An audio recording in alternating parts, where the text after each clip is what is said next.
forced to evacuate in recent weeks after being targeted by bomb threats. Vandals have etched, spray painted, and burned swastikas in public places. And just today, headstones were found knocked over at a Jewish cemetery in Rochester, New York, the third such resting place to be desecrated. Joining us to discuss the recent spike in anti-Semitic incidents are Alan Sataloff, President and CEO of the Jewish Community Centers of Chicago, and Shoshanna Buchholz-Miller. She's Vice President of Education and Exhibitions at the Illinois Holocaust Museum and Education Center. Welcome both to Chicago tonight. Alan Sataloff, give us an overview of the number of threats and vandalism. Well, as you just mentioned, there's one incident already occurring today in Rochester, and in addition, there have been well over 100 such bomb threats against Jewish community centers across North America in the last several weeks, as well as the two other cemeteries that were desecrated in the last couple of weeks as well, both in St. Louis and in Philadelphia. Any local threats? There have been two local threats here in Chicago. The good news is that we were safe, children were safe, adults were safe, everyone in the programs was safe. Plans of action? I assume you have an emergency set up, and my understanding is that in some instances there's been increased security. Is that right? Phil, I'll tell you that in Jewish community centers, when you run a JCC, the whole piece of security, we're always dealing with children and infants, childcare, day camps. And what happens within a JCC is that security becomes another piece of our DNA. It's who we are. It's what we look at every day and assess every day of the week. And we look at the threats that are occurring around the world or in the city that we live in. And so we're always very cognizant of the amount of security that we need to have and whether that threat should be raised or not. Shoshanna Buchholz-Miller, any doubt that these threats to Jewish community centers are a coordinated effort? Do you believe them to be a coordinated effort? I think we're not sure. You know, this is something that law enforcement is looking into, and one can surmise that the fact that there has been a spate of them and targeting some of the same centers but around the country, you can make an assumption about that, but I think it's really law enforcement hasn't made their assessment yet. Alan Sataloff, would it surprise you if it were to be found that this was a coordinated effort? I wouldn't take a gander at what it might be at this point in time. I don't think we have enough information from what we've been speaking to the FBI ongoing for the last several weeks, and we don't know yet. Why is it happening? I mean, that is the big question. Why is it happening? I think that what we've seen and what we see through history is that in times of uncertainty, in times of economic uncertainty, in times of when people feel unsafe, they look to scapegoats, and in many instances that leads to anti-Semitism and anti-Semitic incidents. It's not only happening to the Jewish community. We know that there have been a rise in incidents against others, whether they're Muslims or immigrants or perceived immigrants, and it's something that's troubling in our community right now. I think one thing we can look to is that there has been, since during a very challenging election campaign, there has been a rise in more vitriol against different groups, and it seems to have given the opportunity for permission to have these hateful words, and hateful words then often lead to hateful acts. Alan Sataloff, do you agree that given the tenor of the campaign and the issues surrounding the White House and so forth, and White House advisors, that it is giving people permission to act hatefully and say hateful things?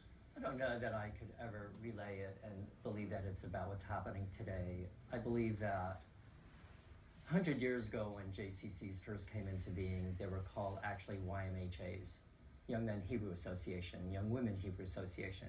Here in Chicago it was called Chicago Hebrew Institute.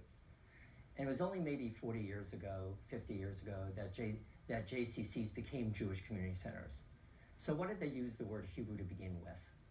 The reason they used the word Hebrew rather than Jewish is simply anti-Semitism existed at a much greater rate or higher visibility 50, 60, 70 years ago. And it's only recently that Jews became comfortable with using the word Jewish and using that word in a Jewish community center. And I think what we learned today is that anti-Semitism has always been there. It never went away. It's sort of just below the fabric of where we live. And here it's come out. And how would you assess how this current spike compares to other waves of anti-Semitism in the past?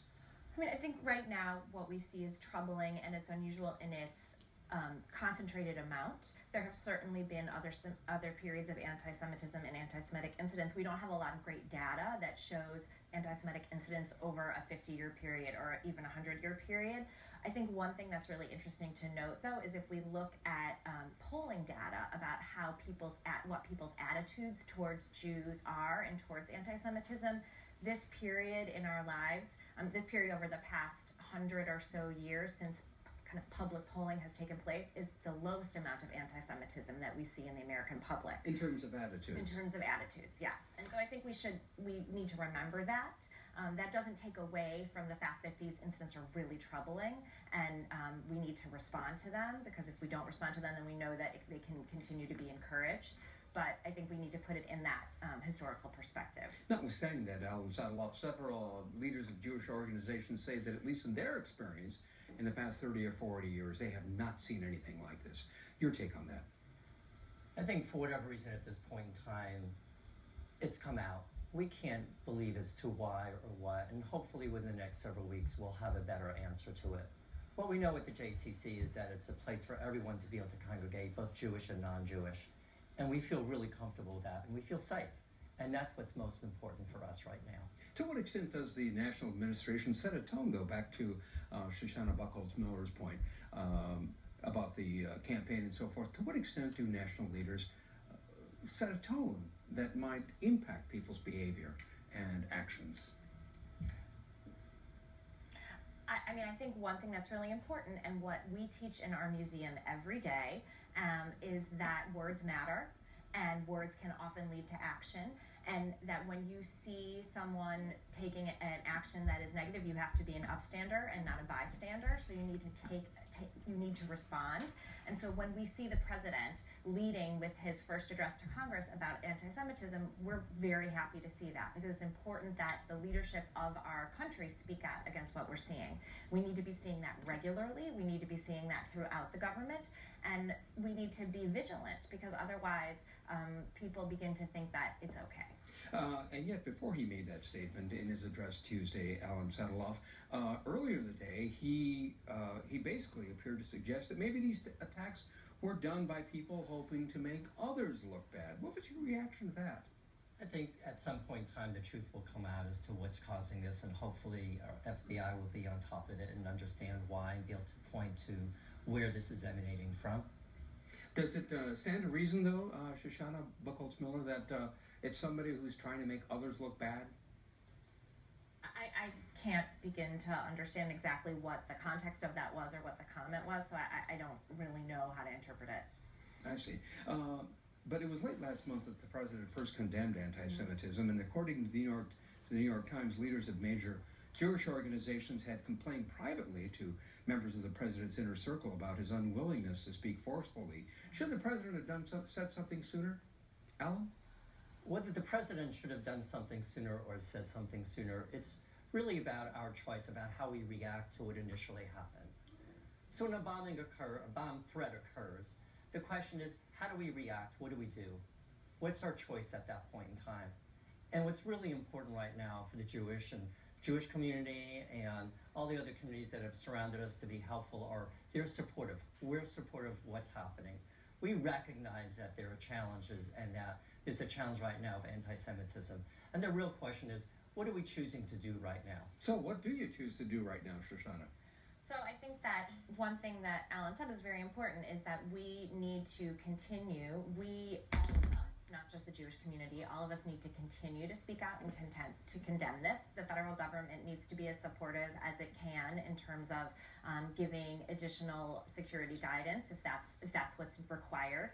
And I think just in our lives, this goes beyond just our elected officials. This goes to the day-to-day, that we all need to stand up and speak out for what we believe in. And so when we hear something that is troubling or that is biased or ignorant, we need to speak out. What if we look back in history, if we don't, we pay a price for it. And so that's something that we all need to do. Alan Sadeloff, heartened by the fact that a lot of people have come to rally around the Jewish community. For instance, people have gone to the cemeteries, volunteers, and that sort of thing. Your reaction to that? I think it shows amazing resilience of our community, of the Jewish community, the non-Jewish community. There's so many people who believe in doing good. And that's what this demonstrates.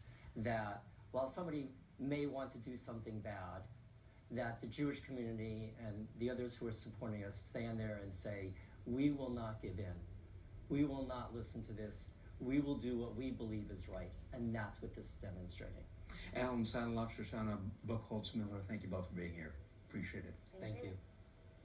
A pair of new exhibitions opens the door to an arts movement that flourished in Chicago in the late